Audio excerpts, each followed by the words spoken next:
Vamos a hablar ahora sobre matrices y vectores. ¿Qué son las matrices y qué son los vectores? Pues los vectores son como matrices de una sola fila y las matrices pues sabemos lo que es de segundo de bachillerato, que son como cajas de números, disposiciones en filas y columnas de valores numéricos. La forma de definir vectores la hemos visto antes en la solución de los sistemas de ecuaciones, porque hemos almacenado en un vector las dos soluciones, la de la x y la de la y.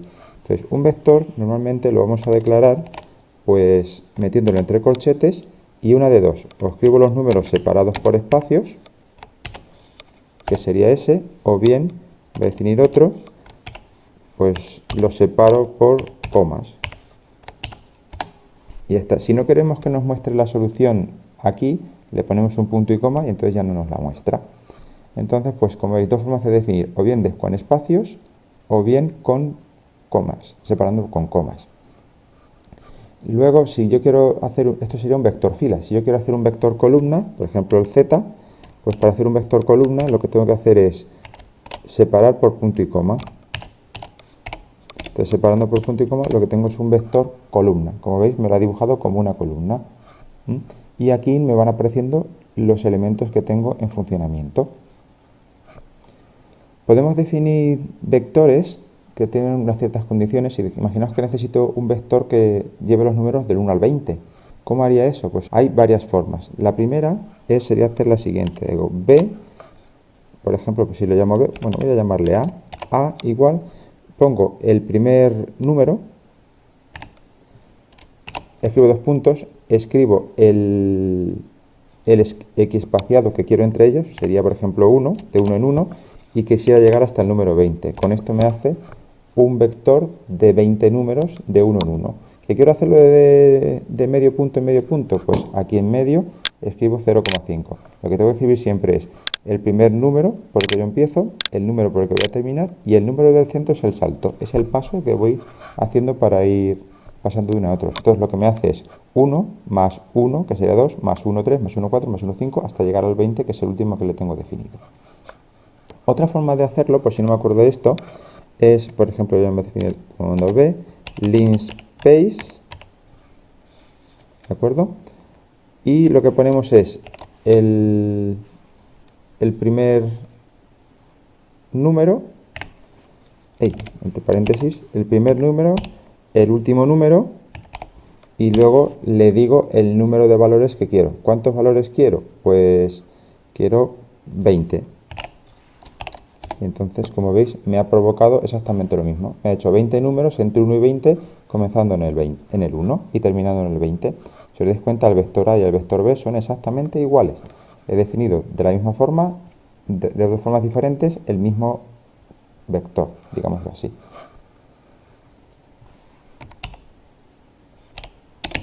Vamos a ver cómo se introducen matrices. Pues una matriz, voy a llamarla M. Pues, ¿cómo se introducen? Pues se introducen entre corchetes. Y lo que voy a hacer es, escribo la primera fila, 1,2,3 por ejemplo, punto y coma, escribo la segunda fila, punto y coma, escribo la tercera fila, y al dar la intro, pues tengo mi matriz. Para separar filas, utilizo el punto y coma. Acordaos que para hacer un vector columna yo ponía punto y coma. Entonces, para separar filas, yo pongo punto y coma. MATLAB nos va a advertir si metiéramos filas con diferente longitud. Es decir, no puedo meter una fila de 4 elementos y una de 3 elementos. Sí que puedo meter matrices de dimensión la que queramos, pero obviamente no me va a permitir que una fila tenga más elementos que otra. Lo podéis intentar y veréis que no os va a dejar. Hay una serie de matrices que están predefinidas. Por ejemplo, la matriz A, pues le pongo entre paréntesis la dimensión y lo que me va a construir es la matriz de identidad de orden que le digamos. En este caso, he escrito la matriz de identidad de orden 4. Pues la matriz ceros es una matriz completamente de ceros y tengo dos opciones. Si escribo un número, me va a hacer la matriz cuadrada, y si le escribo dos números, me la va a hacer de tamaño o de dimensión 2×3, como podéis ver en ese caso.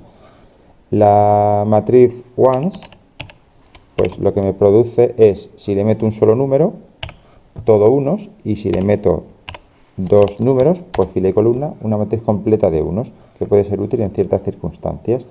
Linspace, ya hemos visto cómo funciona, y luego podemos definir matrices aleatorias. simplemente poniéndole, por ejemplo, RAM 5, me va a crear una matriz aleatoria de orden 5, cuadrada, obviamente, con números entre 0 y 1, que se eligen de manera aleatoria. Los elige la máquina de manera aleatoria. Ahí tenéis una matriz 5 por 5 de manera aleatoria. Puedo hacer una matriz de dimensión la que queramos, poniéndole rand y le pongo las dos dimensiones, igual que he hecho en ones, por ejemplo. Y luego tengo otro tipo de matriz aleatoria que es rand n. Le pongo, por ejemplo, 3 para que no sea tan grande. Y esto lo que me hace es tomarme valores dentro de la distribución normal 0,1. Es decir, los valores que aquí aparecen son valores tomados de la distribución 0,1 de manera aleatoria. Puede ser útil pues, en ciertas circunstancias, cuando necesitemos algún tipo de valor numérico o de la distribución normal, o necesitamos simplemente una matriz que tenga números para comprobar que funciona un programa que hemos creado. ¿Qué operaciones podemos hacer con matrices? Pues podemos hacer un montón de operaciones. En primer lugar vamos a ver cómo se harían sumas con vectores y con matrices. Voy a definir un vector, por ejemplo el 1,2,3, lo tenía antes, el b, lo voy a definir como el 1, menos 2,5, por ejemplo. Y como veis, el vector b yo lo tenía aquí definido antes, si queréis podéis repasar el vídeo, estaba definido como una cosa diferente. Al reasignar, no tengo por qué borrarlo, al reasignar pues se me va a asignar de otra forma diferente. Entonces, ¿cómo sumo los vectores? Pues fijaos, si hago a más b, me da eso. ¿Lo veis? Suma los elementos uno con otro. Lo más normal es que cuando yo quiero hacer suma de vectores, le diga que me sume elemento a elemento. Es decir, si yo ahora intento hacer a por b, que sería otra próxima multiplicación, no me deja multiplicar. ¿Por qué no me deja multiplicar? No me deja multiplicar por el hecho de que las dimensiones no coinciden. Si yo lo que quiero es que me multiplique este 1 por este 1, este 2 por este menos 2, este 3 por este 5, lo que tengo que decirle es esto. Le pongo un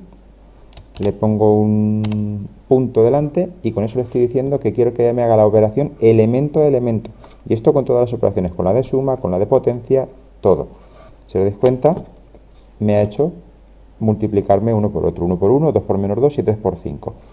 Si yo quiero hacer potencias, pues lo que tengo que hacer, si hago a elevado al cubo, me va a dar error.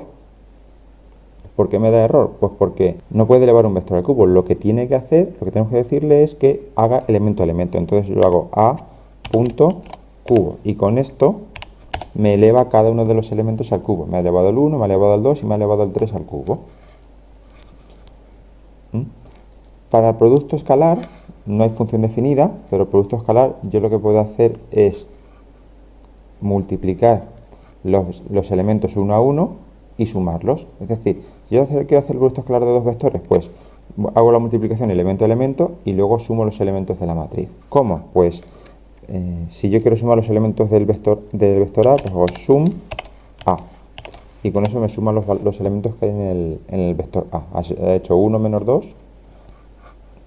He hecho 1 más 2 más 3. Me he confundido con el menos 2. 1 más 2 más 3, que son 6. Puedo hacer las raíz cuadradas, puedo hacer el seno del vector b, por ejemplo, y me da el seno de cada uno de los números, como podéis ver ahí. Y luego puedo utilizar pues, las operaciones para matrices que conocemos. Es decir, si yo tengo una matriz, tenía la matriz, la m, creo recordar, pues le puedo hacer el determinante det m, esta la deberíamos saber, que ese determinante es 0, nos da eso, 10 por 10 elevado a menos 16, pero ese determinante sabemos que es 0, nos ha salido muchas veces. Puedo calcular la inversa, en este caso no me la va a calcular, porque, pues, ¿ves? Matrices close to singular o Baddeley scalar, los resultados, ¿vale? Me ha hecho un cálculo, pero realmente no debería habérmelo hecho, porque esta matriz no tiene inversa, el determinante es prácticamente 0. Entonces me ha hecho ahí un cálculo, pero está multiplicado por este valor. Entonces, digamos que no es una matriz como Dios manda. Digamos, no me ha dado una solución correcta. CLC. Vale. Elementos y dimensiones. Pues si yo quiero utilizar un elemento de un vector, por ejemplo, el vector A es este. Si yo quiero coger el segundo término, porque lo necesito para algo, pues hago esto, A de 2. Y con A de 2 me he cogido eso. Es decir, imaginaos que ese elemento lo necesito para una operación en concreto, para sustituirlo en una función o en una expresión para calcular un valor. Pues simplemente haciéndolo de esta forma. Si tengo una matriz, como la matriz M, pues quiero redirigirme al elemento este valor, el 6. Entonces el valor 6 será M y me fijo en su fila. ¿Qué fila es? 2. ¿Y qué columna? 3. Entonces he llegado a él y lo puedo utilizar. M entre paréntesis 2, 3, utilizaría el elemento para lo que yo necesitase.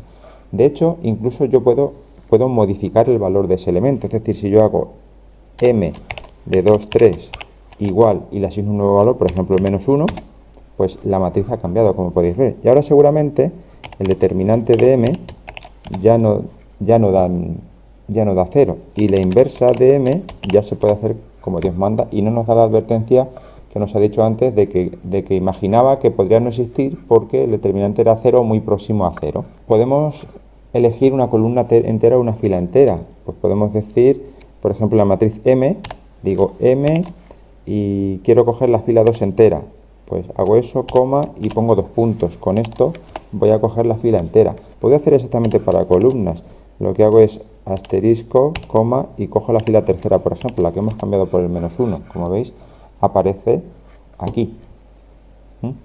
Por otro lado, puedo meter las dimensiones. Size, pues del vector A me va a dar 1 por 3. Size de la matriz M, pues me va a dar 3 por 3. Y luego, si para un vector quiero conocer la longitud, porque sé que la primera dimensión es 1, pues con length de A, pues obtengo que la longitud es 3, es decir, es un vector de dimensión 3.